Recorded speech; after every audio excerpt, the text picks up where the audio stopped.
सातवें दिन जैसे ही राजा भोज ने सिंहासन पर बैठने के लिए अपना दायां पैर बढ़ाया, तभी सिंहासन से प्रकट होकर सातवीं पुतली ने राजा भोज के बढ़ते कदम को रोकते हुए कहा, ठहरो राजा भोज। सिंहासन पर बैठने से पहले मैं तुम्हें राजा विक्रमादित्य के ज्ञानियों के सम्मान की एक कथा सुनाती हूँ। कथा सुनकर तुम खुद निर्णय करना कि क्या तुम में राजा विक्रमादित्य जैसे गुण हैं। यह सुनकर राजा भोज ने अपने कदम पीछे हटा लिए और चुपचाप एक स्थान पर बैठ गए। तब पुतली ने कथा सुनानी आरंभ की। राजा विक्रमादित्य ज्ञानियों का बहुत सम्मान करते थे। चापलूसी जैसे दुर्गुण की उनके यहाँ कद्र नहीं थी। उनके राज्य में शिवदत्त नाम का एक मेधावी और सर्वकला में पारंगत युवक था। वह कला पारखी भी था।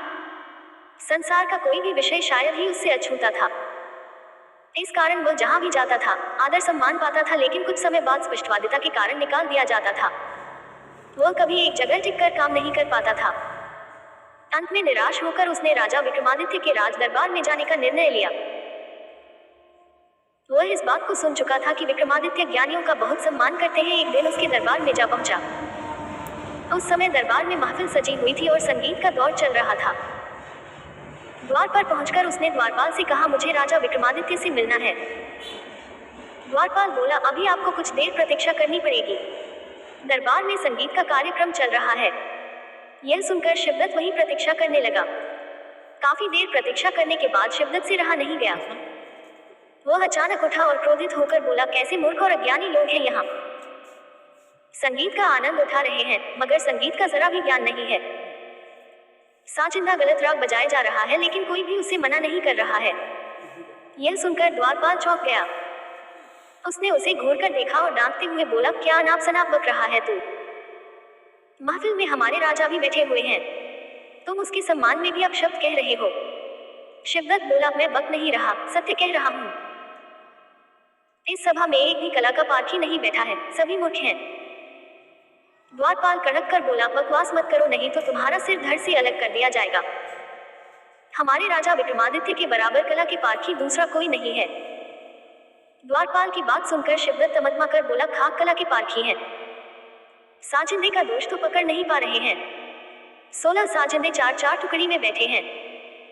पूर्व दिशा में जो टुकड़ी बैठी हुई है उसी में एक साजिंदा दोषपूर्ण वादन कर रहा है। यह सुनकर द्वारपाल को बड़ा आश्चर्य हुआ। वह उसे हैरानी से देखने लगा।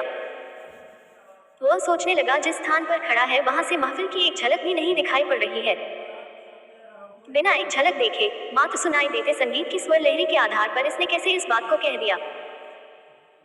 यह सोचकर द्वारपाल ने उससे कहा, अगर तुम्हारी बात गलत सिद्ध हुई तो तुम्हें राजदंड भोगना पड़ेगा।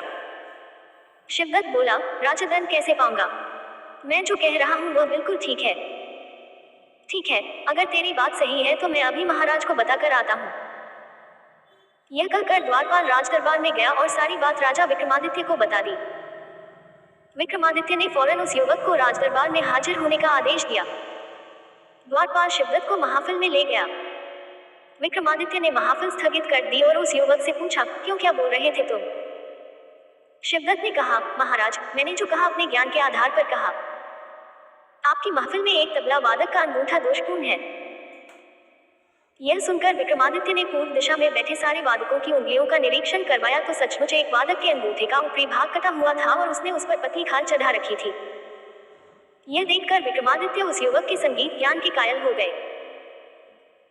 उन्होंने उस युवक से उसका परिचय पूछा। उसका परिचय सुनकर विक्रमादित्य उस पर बहुत प्रसन्न हुए और उसे अपने दरबार में उचित सम्मान देकर रख लिया। एक दिन राजदरबार में एक अत्यंत रूपवती नर्तकी आई। उसके नृत्य का आयोजन किया गया। महफिल सज गई। उस महफिल में शिवदत्त भी था। वह उस नर्तकी पर मोहित हो गया। नृत्य करते करते न जाने एक भंवरा कहां से आकर नर्तकी के वक्षस्थल पर बैठ गया। यह देख नर्तकी घबरा गई, लेकिन उसने अपना नृत्य जारी रखा। नृत्य करते करते उसने पूरी सांस खींचकर अपनी नाक से इस प्रकार छोड़ी कि भंवरा उड़ गया। शिवदत्त के अलावा अन्य कोई भी इस बात को न देख पाया। तभी अचानक शिवदत्त उठ खड़ा हुआ और बोला, वाह वाह।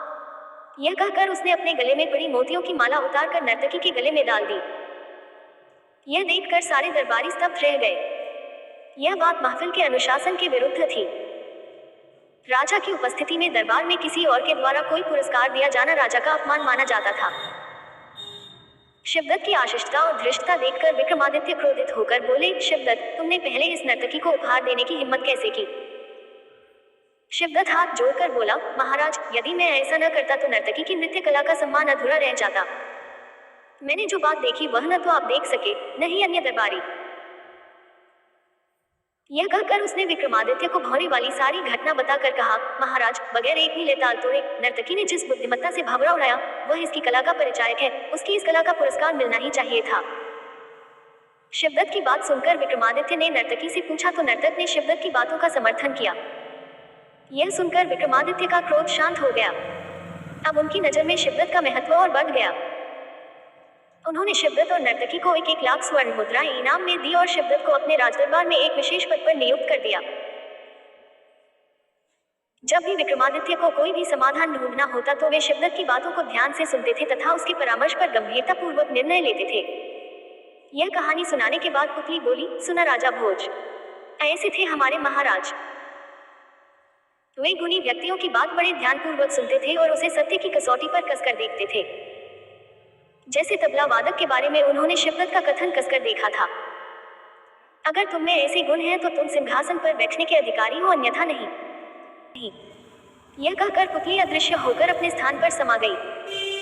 पुतली के प्रश्न पर निरुत्तर होकर राजा भोज उस दिन भी निराश होकर अपने महल में लौट आए।